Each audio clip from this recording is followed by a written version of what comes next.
Welcome back. As you now know, right after quarterfinals Champions League decided, the 8 teams to be participating in quarterfinals. I think it's a perfect time to talk about every single team it would mean for them to win the Champions League.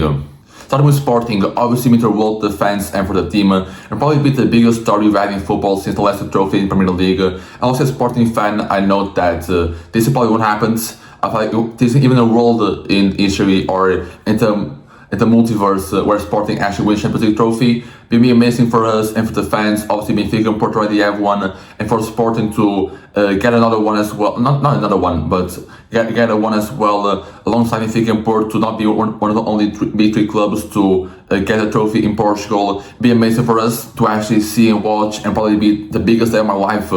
Also, I feel like, kind of talking a bit out of that fan perspective, I feel like it would be amazing for the Portuguese League if that happened. Obviously, with Amorim and Gyökeres also happened this season. Obviously, Amorim being signed to Man United. Obviously, Gyökeres hasn't been terrible. I also feel like it's been decent this season. He scored a couple of goals there. I feel like still that this scores around the Portuguese League and Sporting hasn't been the best because of those two players, Amorim and Gyökeres. And seeing the Sporting not even go to the final, like maybe if it go past Arsenal into Sky, it would be amazing. It won't be the first time we've done it. I feel like when we did it like 3 years ago in the Europa League, also we're still first in the Premier League when we won against them.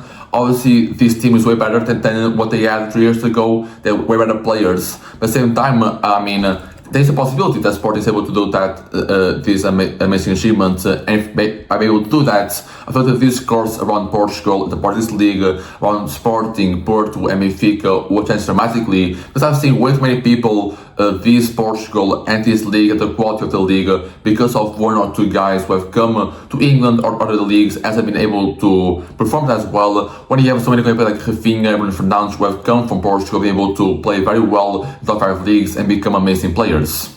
Going to Arsenal, this would mean that they're now the best team in the world. Also, I feel like the past 3 seasons, or the past 2-3 seasons, talk so bad about Arsenal, about how bad they play. To be fair, I mean, it's fair, right?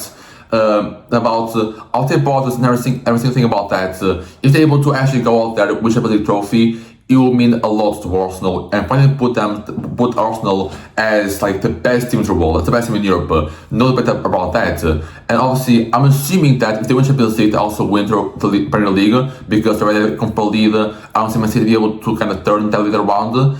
And for Arsenal to be able to go out there and secure a treble or a double Premier League Champions League, it would be amazing. I mean, obviously, we talk about so bad about Arsenal playing, etc. Like a few years ago, we talked about Arsenal needing to win. We want Arteta to go into a season and actually win trophies. And even if I don't like the way that they're playing right now, they're doing that.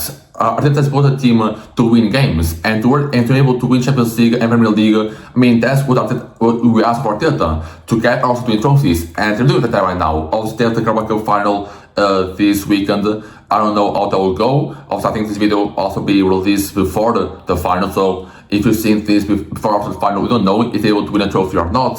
But I feel like Arteta has put this team in the perfect position to be able to win as much trophies right now or in the future. And again, maybe the football they play is not the best. And I feel like if they win Champions League, also depends on how they play in the final. If they're going to be more aggressive, or if they're going to still play some conservative kind of football, score a goal, and defend more, or try to play through set pieces.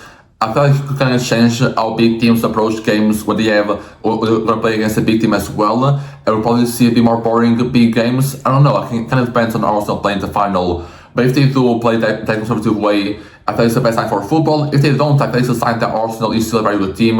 That football can still obviously have that hope of going to Champions League final and still be able to see a great match, because in the last few years we've seen some hits and misses in terms of Champions League finals these seasons. The PSG, this could mean the start of a new dynasty. I don't think it'd be the first time we actually saw a team win 2 trophies in a row Champions League since Real Madrid in the 2010s with Ronaldo, Bale, and Benzema.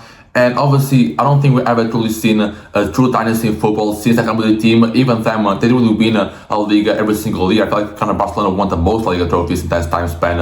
Obviously, PSG kind of have the Liga kind of at the ends almost every single season. In fact, this year it's kind of been a bit rougher, but again, they'll probably win it comfortably. But obviously, we're still kind of lacking a dynasty. I feel like in all sports, I mean, the ones I watched, like football and basketball, I really seen a true dynasty for quite a long time. And it's PSG is able to win this trophy now, and also they have still a very young team, still able to win trophies in the next 5-10 years. Are PSG the next dynasty in football? Who knows? I mean, they have all the tools possible to do that. Also, proved that Dembele, obviously, kind of talked about a little bit as a fluke Ballon d'Or winner, as a guy to probably win it this year, then kind of fall off a little bit in the next seasons. If they're able to win Champions League trophy, it'll also show that Dembele is not a fluke Ballon d'Or winner, and you could want to have an amazing career, and you could want to end his career as one of football's greats. For Real Madrid, it will prove that Vini and Mbappe are able to work together. Also, there's been so many questions around Mbappe and Vini working together about if this team is able to win games, win trophies. And again, I mean, first season, we see them go trophyless. We see Barcelona kind of run Spain almost. We see them kind of fall short in Champions League. I feel like for them to be able to win, go out there, win this trophy, to be able to beat Man City. I don't know what their opponent is. Maybe I should have known that, but I don't. But if they're actually able to go out there and win this trophy, it will mean that Mbappe and the Vini experiment actually works. That can also see a future where they're able to go with Mbappe and Vini as the future duo in the attack. And obviously, do I believe it will happen? I don't. But I've been a guy that has been very critical of Mbappe and Vinicius Jr. and Madrid as well as a team. And it's actually able to go out there and win the Champions League trophy and win the big competition of all. I'll be the first to shut up and say that this duo can work. I'll be the first to shut up and say that this team could go on to be great in the future, because I don't expect Mbappe and Vini to work together. I don't know if they're able to figure it out together, I'll find a way for them to play the best level. I don't know if it's a new manager come in or Areloa is the right man to kind of do that as well. If our pitch of the squad actually band together and make a very good squad, even if you lose a little bit of quality of Vini and Mbappe, I don't know. But for this team to be able to win the Champions League, you show a lot about Mbappe and Vini, and also put Mbappe in the prime position to win the Ballon d'Or. Obviously, it's World Cup year, but friends, I'm expecting them to be very good World Cup year. Mbappe is someone who's been chasing the Ballon d'Or for a long time now. In fact, it's been very close to a lot of years. I feel like if they win Champions League, this would be the year where some Mbappe actually win the Ballon d'Or. For Bayern, it's simple. It means that the best team in the world. Also playing Germany against the Farmers League tank is always something that stages Bayern a lot in the basketball decades. Also, we see them win some Champions Leagues around the way. But I feel like this team now, Eric Kane, Michael Ollis, Luis Diaz, they're a very good team, right? And for them to actually go out there and win Champions League, it would mean that they're the best team in the world. I know that the brackets of the most difficult opponents, I don't know who they'll face in the next tie. I don't know if they win, they'll face PSG in the semis, most probably. So this would be, I feel like it would be Real Madrid. I think so, Bayern Real Madrid. So if Bayern is actually able to go into this campaign, be able to beat so many great teams, and be able to get off Eric Kane, Michael Ollis, Luis Diaz, should be amazing. And I feel like you can solidify them as the best team in the world. Also show that Bayern has did an amazing job at transitioning that post-Müller-Lewandowski era. Since so many teams kind of have these big eras in the issue, like Müller, Lewandowski, even not think like Jupp Heynckes, or more of managers like Arjen Robben, Ribéry, all those teams. Obviously, they were able to win in 2020 Champions League trophy with still Müller, still Lewandowski, every single player like almost Boateng and etc. And being able to now go, are losing Lewandowski, are losing Müller, are losing Neuer through the season, are losing so many key players of the team, and still be able to kind of build a team that's able to win Bundesliga, be able to also win Champions League. Also show how much of a job well done they had with Bayern. Also show that company now would be a very respected manager, because obviously company, his reputation is not the greatest, because obviously before Bayern was at Burnley, and you got relegated from Burnley to go to Bayern, a very weird transfer, a very weird move. And now obviously it wasn't trophies in Germany, but as Bayern is, as a talented squad is, you can expect Bayern to do that. And to see company actually be able to go win Champions League, which is something that's not expected from Bayern every single season. I know that they have a very good squad, but no squad wins purely because of talents. Especially because when you have so many good teams, when you don't really know which best team in the world, just by looking at the players. So if company goes out there, is able to bring Bayern this trophy, also put a lot of respect on his name as a manager. For that could mean there's now a top 3 in Spain and not a top 2. Obviously talk about the top 2 or top 3 in Spain as maybe Real Madrid and Barcelona at the top, Real Madrid and Barcelona, and then Atletico Madrid at the third. It's been like that for a very long time, kind of like Portugal and Sporting. I think Porto as the two bigs and Sporting as a third. Now the last few years, Sporting is kind of broken into the top two. That's why there's been someone who also wins the league title every now and then, who probably wins Cup del Rey this season, but don't really go as far as that. So for them to be able to actually win Champions League, kind of show that they're ready to break in the top three in Spain, be kind of in top two. Also probably mean that not the best team in Madrid as well, be above Real Madrid in terms of quality and etc.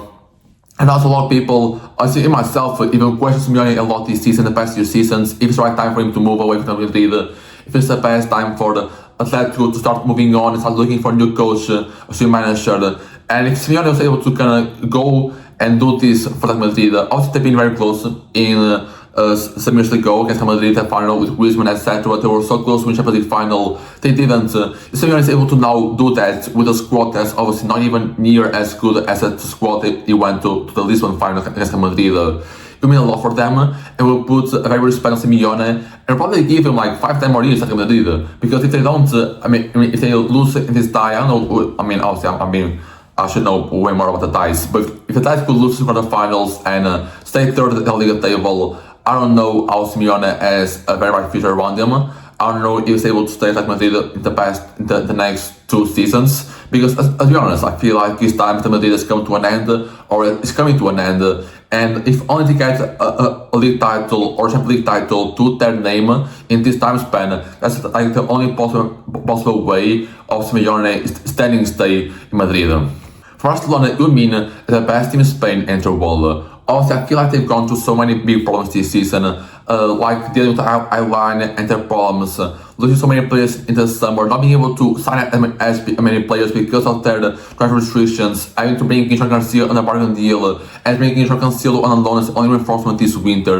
The fact they've had so many injuries as well throughout the season, which just show that they're an amazing football club, they're a great football club, because they're able to overcome these challenges, be able to still go out there and be able to win trophies and be able to win Champions League trophy. Also, it showed the teams, obviously La Masia is kind of the outlier because they're probably the best academy in the world. It will show teams that, better young players, better young academies isn't a bad way to build teams, because the Barca team obviously has so many players that have come through the academy or have built from lower teams that have come to Barca as kind of more young youth prodigies and be able to build themselves into amazing players like Pedri as well, Gavi, Lamine Yamal, Cubarsí, Balde, Fermin Lopez. So many players who have come to the academy, who have come from smaller teams as to wonder kids and try to make a name in Barcelona. Be able to build a team that's so good out of those players kind of means that obviously you don't have to pay the big bucks to be a great team. You can go other ways and still be an amazing team and still able to be competitive and be able to win trophies and be a great team in football. Because, Barca is true evidence of that. Obviously they're gonna eat with those money problems. The passport did some bad things with the money. They're able to kind of overcome that, be able to build a team that's able to win trophies for the next 5, 10, 15 years. And this also means that Rafinha and Yamal are not already at the list of Barca's greatest. I don't know if they're above Neymar or Suarez or some of the greats in Barcelona history, because they've only won one Champions League trophy, and Rafinha hasn't been there for a very long time as well. But also put them very much atop of Barca's history books, and also it puts Yamal in a journey where he could possibly end up as one of the GOATs or as a GOAT, because obviously winning Champions League trophy at his tender age, and how much of a contribution he has to the team, because I don't know if he's the best player in the team. I probably express obviously not all numbers can think probably the best in the team, but when you see this team plays, you can see that Lamine Yamal is probably the best player in the team. The influence he has on the team is amazing, and for the guy of his age to be able to go out there, be able to have his influence on the team, be able to win Champions League trophies with him as the best player, as to put him on a journey, or as to put him in the debate of a possible GOAT. And lastly, for Liverpool, it will mean they finally put everything together. Obviously, this team, as you watch them, you can notice that this team is amazing. He has so much quality in their players like Salah, Ekitike, Wirtz, Sabulai, McAllister, Gravenberch, even Rio now. They have so many good players with so much quality. I thought the one thing that they have been able to put or to do is to click all together, make it work as a team. And whether it be Ancelotti or whether it be a new manager to come into Liverpool's shop and able to put this team clicking together. But when they do that, and if this team is able to do that and able to kind of perform well together and be able to find a way to shout together, either be Arsenal leaves or some new players comes in and kind of finds a new way to do that, or if this season they still find a way to put everything together in a big team, it'd be amazing. Because like last game against Galatasaray was proof that we want how we want this Liverpool team to play with quality in his feet, play with scoring goals. I mean, they put 4 by Galatasaray. I mean, they went to third, they lost 1-0. Now they gone to Anfield, they lost 4-0. And it shows how good Liverpool is as a team when they're on their day, when they play well. And it's just like the potential of this team in terms of being able to play football. Because this team, when it clicks, is an amazing team. It'll be a team that obviously is up there with Arsenal right now if they're able to actually put everything together, able to win games.